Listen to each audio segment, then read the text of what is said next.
What's up everyone and welcome back to the World History Channel. Before we begin, please hit the subscribe button today. Let's get started. 11 hardcore facts about Clara Barton, the founder of the American Red Cross. Clara Barton was born in 1821 in North Oxford, Massachusetts. One of the many undisputed facts about Clara Barton is that she was bright from a young age.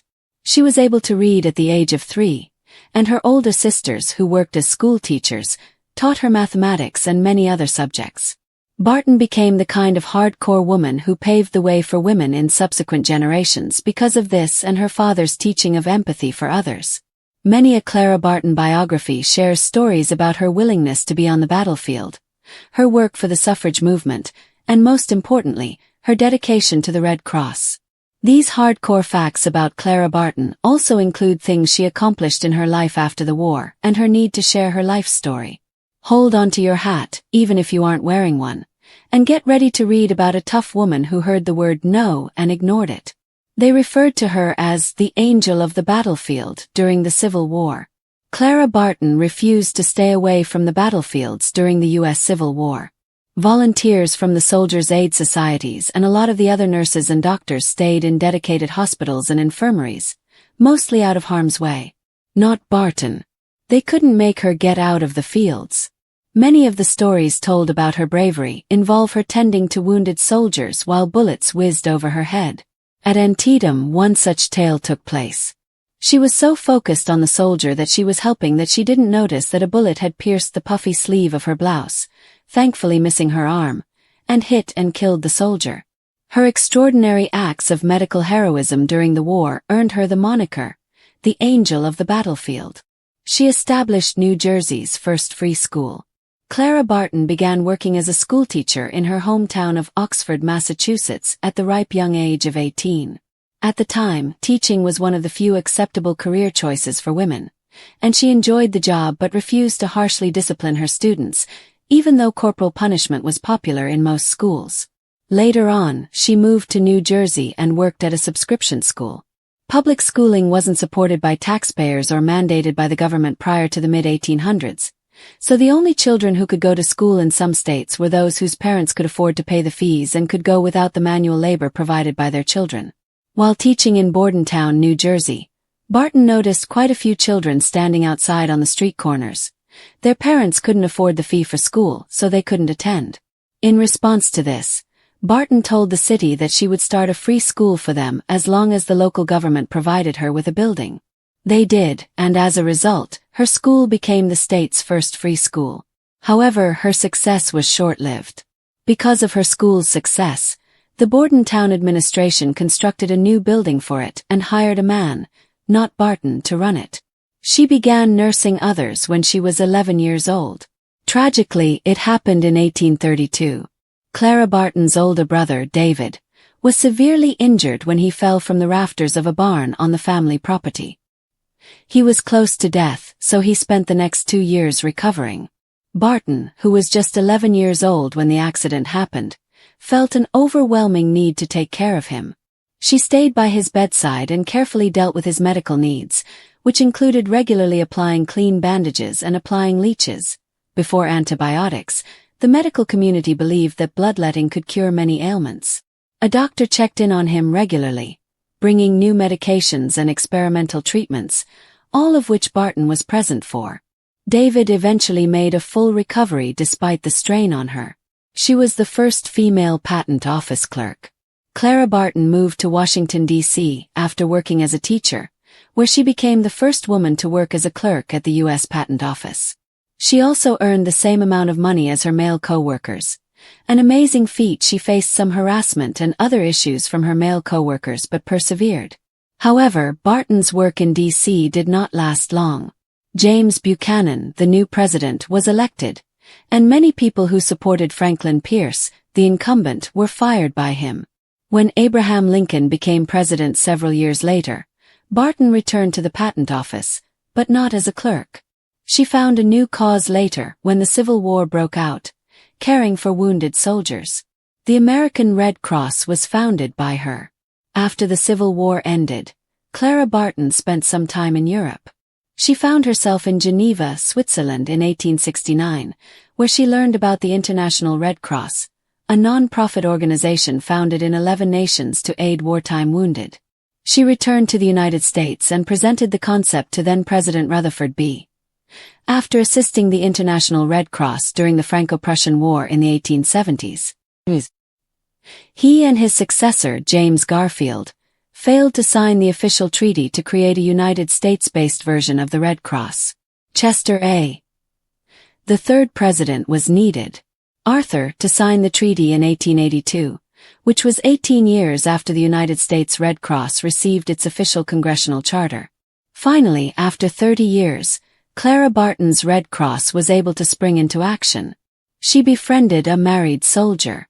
Clara Barton never married, which was unusual, given the fact that most women had little agency at the time and weren't usually allowed to own property or even vote in elections. She reportedly had a beau, a married Union officer, Lieutenant Colonel John J. Orwell.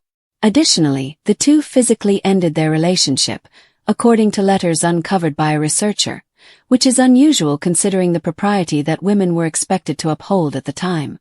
She also supposedly turned down more than one offer of marriage, choosing to remain single and dedicate her life to helping others. She contributed to the construction of a national cemetery for Union Civil War troops. Clara Barton continued to assist soldiers even after the Civil War ended in 1865.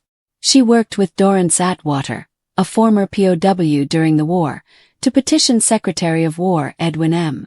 Stanton to set up a proper burial ground for Union soldiers in Andersonville, Georgia, the location of the former Confederate prisoner of war camp where many Union soldiers had died.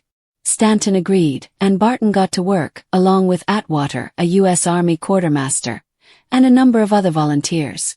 Together, they created Andersonville National Cemetery, and she raised the U.S. flag at its dedication ceremony. Susan B. worked with her. Anthony in promoting the women's suffrage movement. Clara Barton was very dedicated to her chosen cause, helping wounded soldiers and ensuring that all of them, even the deceased, were accounted for and properly honored. However, that didn't stop her from caring about other causes, particularly the ones that involved earning equality for women. Barton helped Susan B. Anthony advocates for women's suffrage and once hosted a party in support of the cause. At the party, she spoke to 400 determined feminists and encouraged them to take action.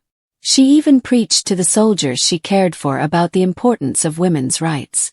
At the age of 77, she ventured onto the battlefield again. Clara Barton found herself back on the battlefield in 1901, assisting soldiers who had been wounded in the Spanish-American War, at a time when the majority of people were relaxing, retiring, and living a life of leisure. However, she officially represented the American Red Cross this time, which resulted in a few issues. When people began to criticize Barton for going on the battlefield herself, the divide that existed between the various local Red Cross branches and the national office grew. Her inflexibility and unwillingness to delegate created this tension. With her mission in jeopardy, she stepped down as head of the organization 3 years later. She was made to be tough and independent by her mother. Image courtesy of Wikipedia and Matthew Brady. She was made to be tough and independent by her mother. Clara Barton was born to former Army Captain Stephen Barton and his wife, Sarah Stone Barton, who is described as being very independent, a vocal advocate for women's rights, and even somewhat volatile. Stephen Barton fought in the Indian Wars in Ohio and Michigan, which are now part of Ohio and Michigan.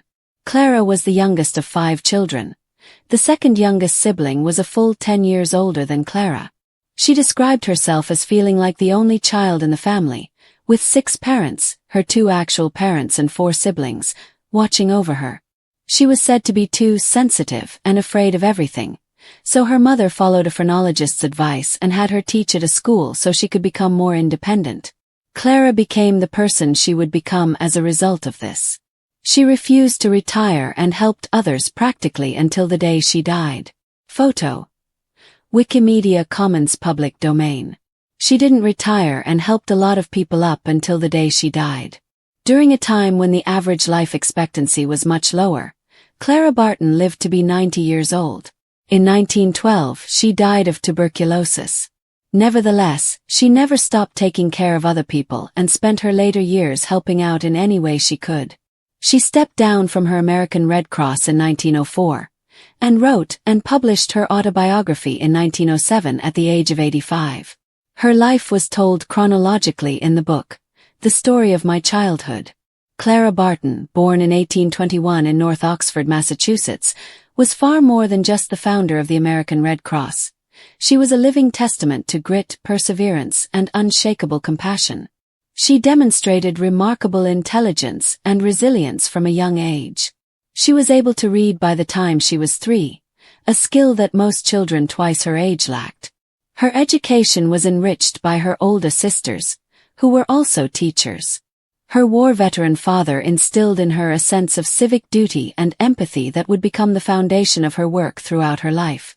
Clara Barton learned to question, to act, and most importantly, to assist, whereas many women in the 19th century were instructed to be submissive and reserved.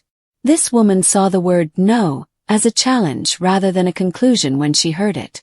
One of the earliest examples of her natural calling came when she was just 11 years old, and her brother David suffered a near-fatal fall from the rafters of their barn.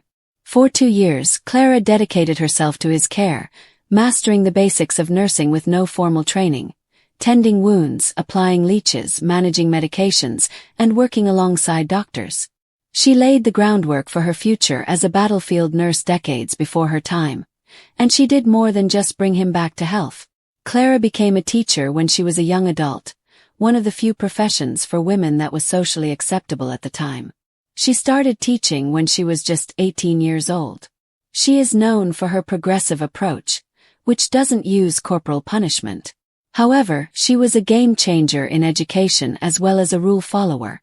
Clara saw a lot of kids in Bordentown, New Jersey, who couldn't go to school because their families couldn't pay for it. She offered to teach the children for free if the city provided her with a building because public schools were not yet commonplace.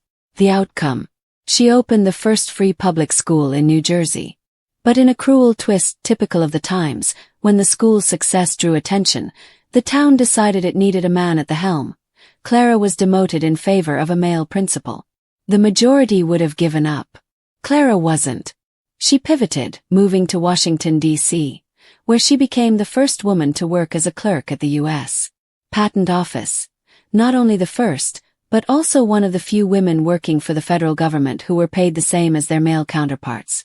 She faced relentless harassment in a deeply patriarchal system, but stayed the course until a political reshuffling forced her out. She would later return under President Lincoln, but the political world wasn't where she truly belonged.